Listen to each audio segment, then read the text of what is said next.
guys, welcome back to my channel. If you're new here, hi, my name is Emanuela and I am a September 2026 bride. And a little backstory about me is I got engaged September 2023. Why 3 years, you ask?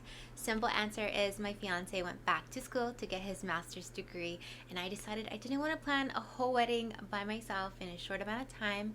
So let's get into everything that I've done as a 2026 September bride.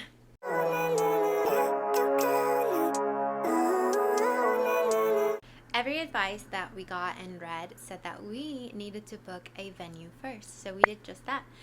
So once we decided that we wanted to do a destination wedding, Ela and I wanted something truly special, and so we secured a chateau in the French side of just outside of Bordeaux. And a lot of our family and friends were wondering why France, out of all places. Simple answer was one of the biggest trip me and Eli did together was to go to France, and it was something that meant a lot to us, and we thought that it would be such a beautiful moment and a full circle moment to step into the role of husband and wife in a place that meant so much to us with our family and friends present. So naturally, after we booked the venue and selected the date, everything else just came so much easier to book. I'm gonna let you in on a little secret. I am a bit of a procrastinator, just a little bit, and I knew that when it came to wedding planning that I needed someone who knew exactly what they were doing, and not only that, but someone who knew exactly what deadlines we needed to get ahead of. So for wedding planners, we ended up going with Lucy Ann Events, and since they've worked with the venue before, it made so much sense to book with them. And so far our experience has been nothing but amazing. I feel like the communication has been great, and the mood boards that we've discussed has seemingly been coming to life. So definitely one of the best decisions we made. After booking my wedding planner, I realized that things book up very quickly. And luckily for me, I've been on a hunt for a photographer for quite some time.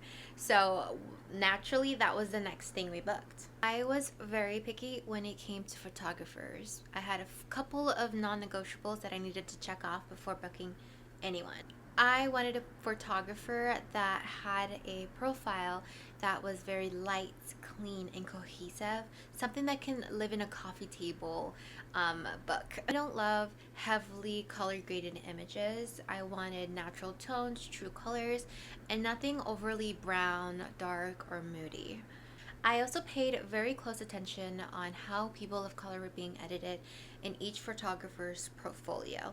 I noticed a pattern that they were overly desaturated or were portrayed in a very somber way, and it was very important to me that that wasn't a photographer that I went with, because like I said, I wanted something very clean, light, and very cohesive. I wanted it to feel happy, cheerful, not dark and gloomy.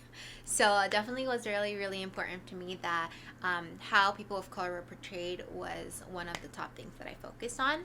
And of course, the photographer had to be within my budget because overspending was not an option.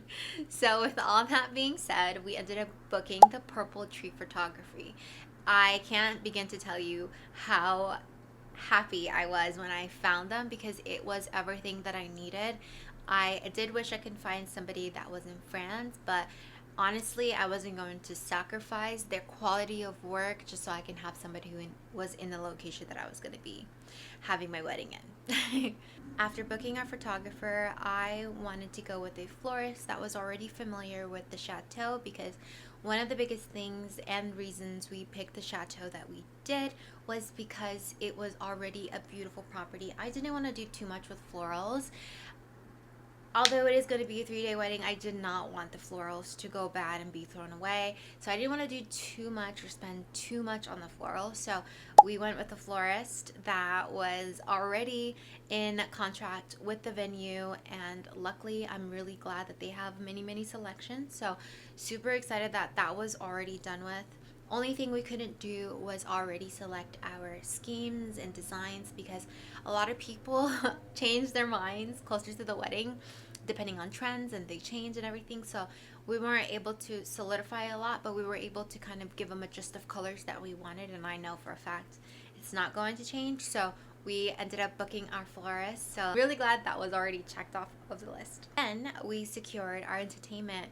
Boy, who knew that this was going to be a hard one, because I wanted particular things for different times. So I wanted a violinist for the ceremony and for the cocktail, and then a DJ saxophone for the reception.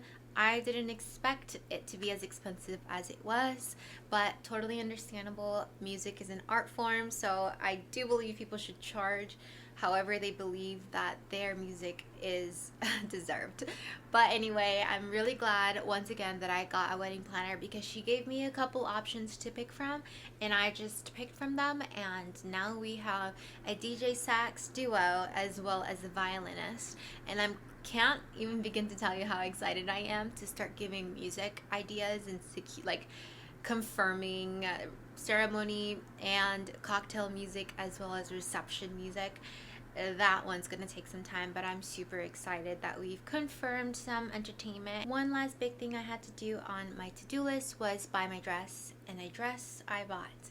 And I don't know if you guys have picked up on this whole entire video, but I am very, very picky. So when it came to my wedding dress shopping, I firstly went with my best friend and my best friend only. We curated my top 5 dresses that I wanted to show my mom and my mother-in-law. So then the second appointment was my best friend, my mother-in-law, and my mom, and that is when I made a decision. I actually have a video already up on my channel on the wedding dress experience, as well as asking my maid of honor to be my maid of honor. So feel free to check that out. Otherwise, thank you for watching this video. If you like this video, please hit the like button and subscribe for more similar videos on my 2026 bridal era. As always, thank you for watching.